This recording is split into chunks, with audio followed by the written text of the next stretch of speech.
Hi friends, welcome to my channel. Today our topic is Modigliani and Miller approach, one of the capital structure theories. Generally students feel this is a difficult one, this is a confusing one. But believe me my dear friends, if you pay attention for 20 minutes, by the end of this video you will realize this is a very easy topic. Before going to the topic, let us see some basic terms. You may know this, but please listen once. First one is, what is leverage? Leverage is nothing but debt in the capital structure. What is a levered firm? A firm which uses debt in its capital structure. An unlevered firm is a firm which uses only equity in its capital structure. What is business risk and what is financial risk? If you remember the profitability statement, sales minus variable cost is equal to contribution minus fixed cost is equal to EBIT minus interest is equal to EBT. What is business risk? The risk of non-coverage of operational expenses. It means if your revenue is not able to cover your operational expenses, that is nothing but your variable cost and fixed cost. If you get a positive EBIT, then your firm is out of business risk. Now what is financial risk? If your present EBIT is able to cover your interest cost, then your firm is out of financial risk.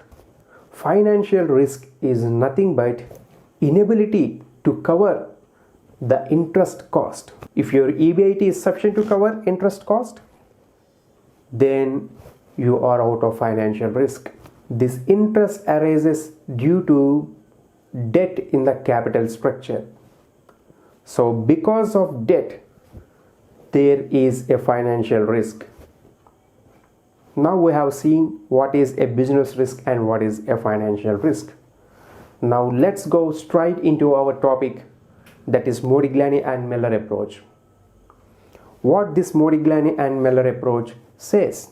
This Modigliani and Miller approach says a big yes, and it supports the net operating income approach. What this says is your overall cost of capital KO and value of the firm are constant with changes in capital structure, that is debt equity mix. The net income approach gave a statement, but it didn't explain the reason. But this Modigliani and Miller approach gave the reasons and explained why it is so. There are some assumptions to this Modigliani and Miller approach. The first assumption is capital markets are perfect. What this means? What is a capital market?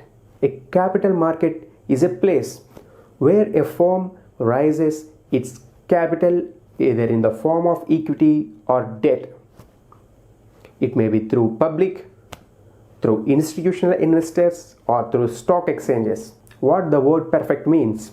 If an opportunity is available to one firm, the same opportunity should be available to each and every firm. For example, if a large company is raising 100 crore debt at 6% interest rate, then a small company who wants to raise just 1 crore should also be able to raise at that same interest 6%. And moreover, an individual, an investor should also be able to raise debt at that same interest rate. Information is freely available without any restrictions, and there are no transaction costs. Next assumption is investors are rational. This means they are not laymen. They have sufficient knowledge of investing.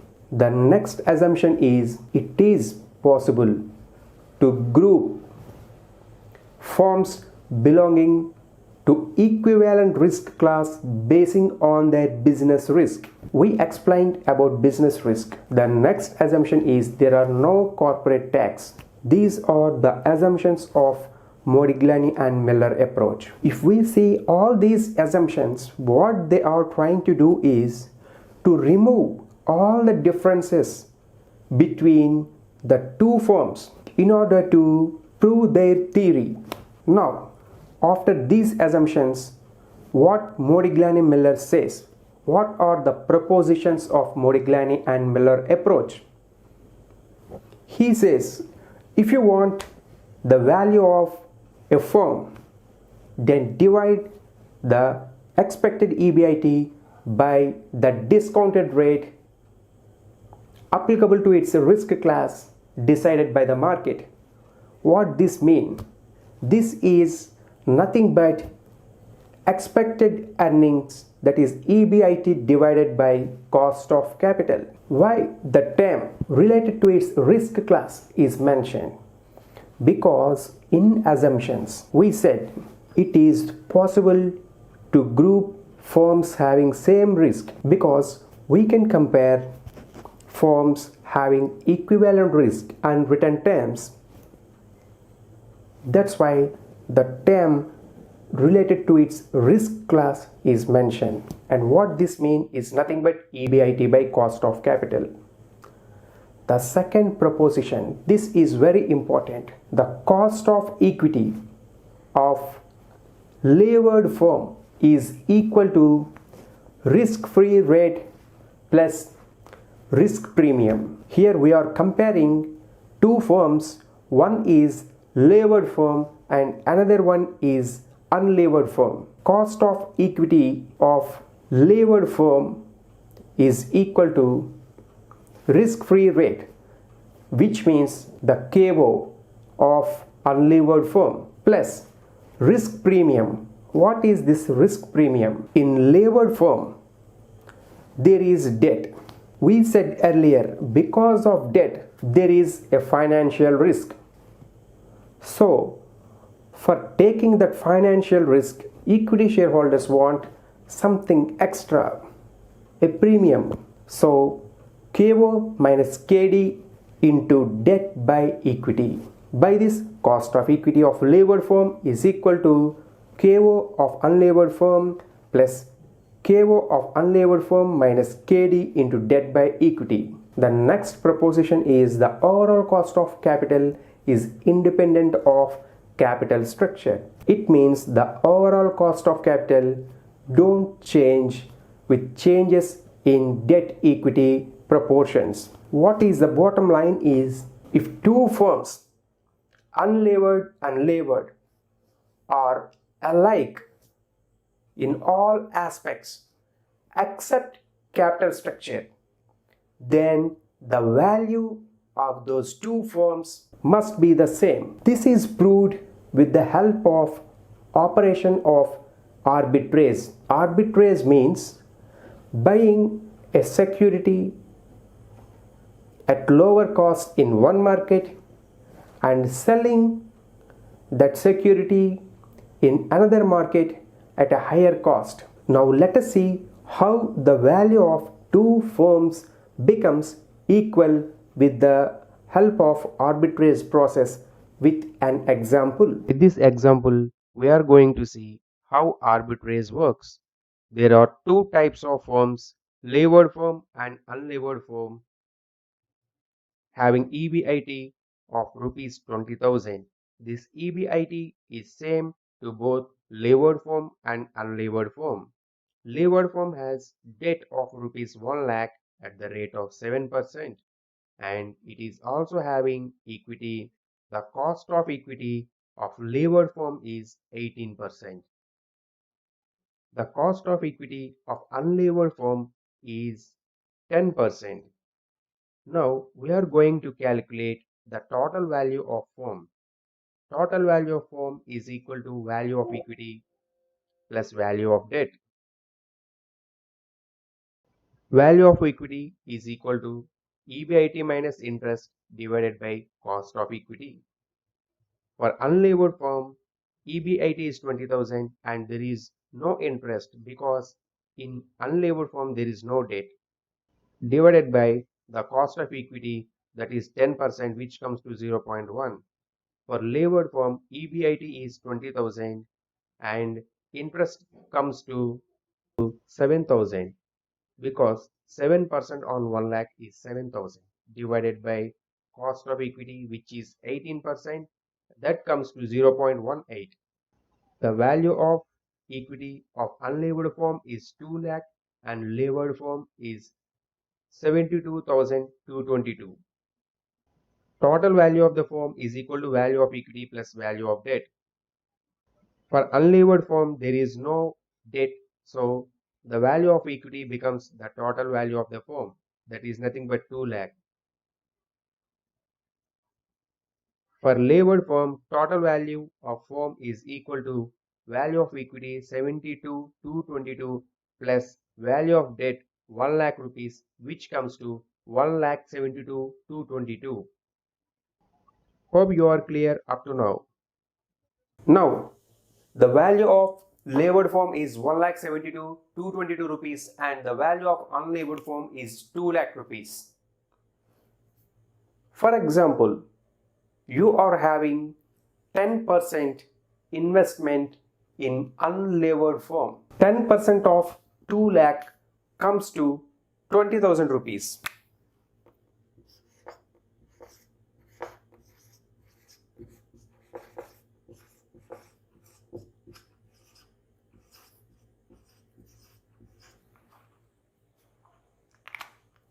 What is the amount of return you are getting in unlevered form? What is the EBIT? 20,000. What is the share of your investment? 10% of total value. So you will get 10% of EBIT. 10% of 20,000 comes to 2,000 rupees. That means you are getting 2,000 rupees at present by investing in unlevered form. Okay?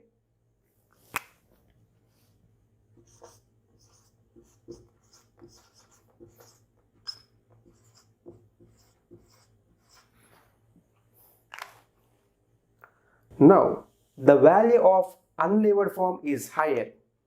So, sell this investment in the market. If you sell the total investment, you will get 20,000 rupees to your hand. How much? 20,000 rupees.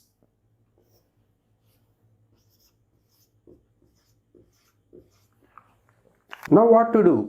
Go for a 10% stake in levered form. You are having 20,000 rupees in your hand.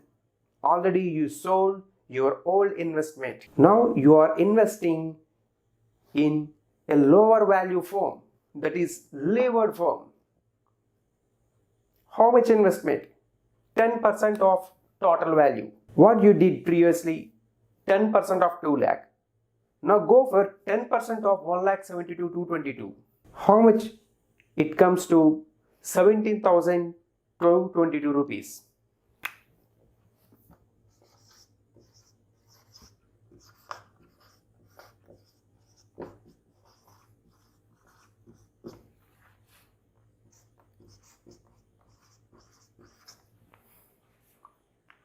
You are having 20,000 rupees in your hand and your new investment is only 17,222. There is 2,778 rupees remaining in your hand.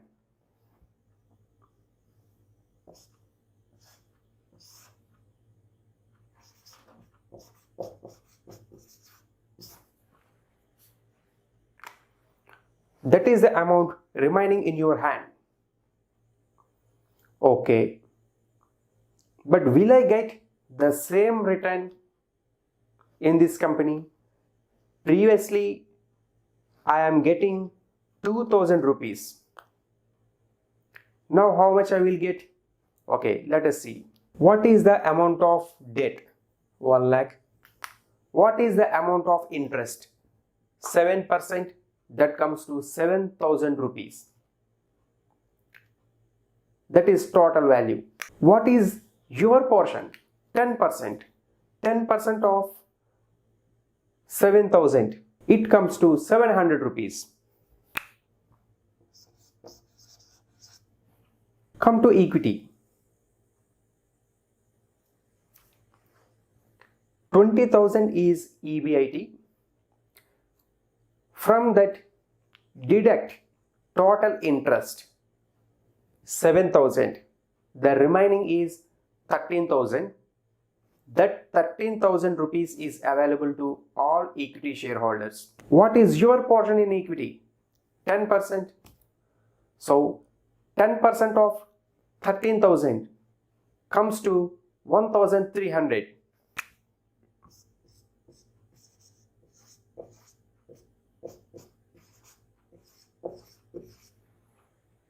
That is total amount 2,000 rupees. This means you are getting 2,000 rupees in this new investment also. Moreover, what is the extra benefit? This 2,778 is the extra benefit. Previously you are getting 2,000 rupees in unlevered form.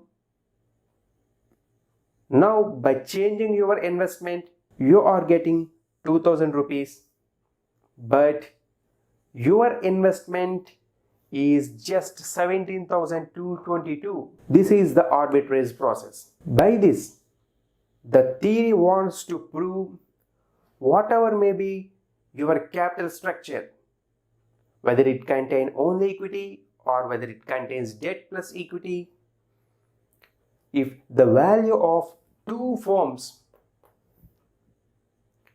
may be different in the initial stages, but the investor, by performing this arbitrage process,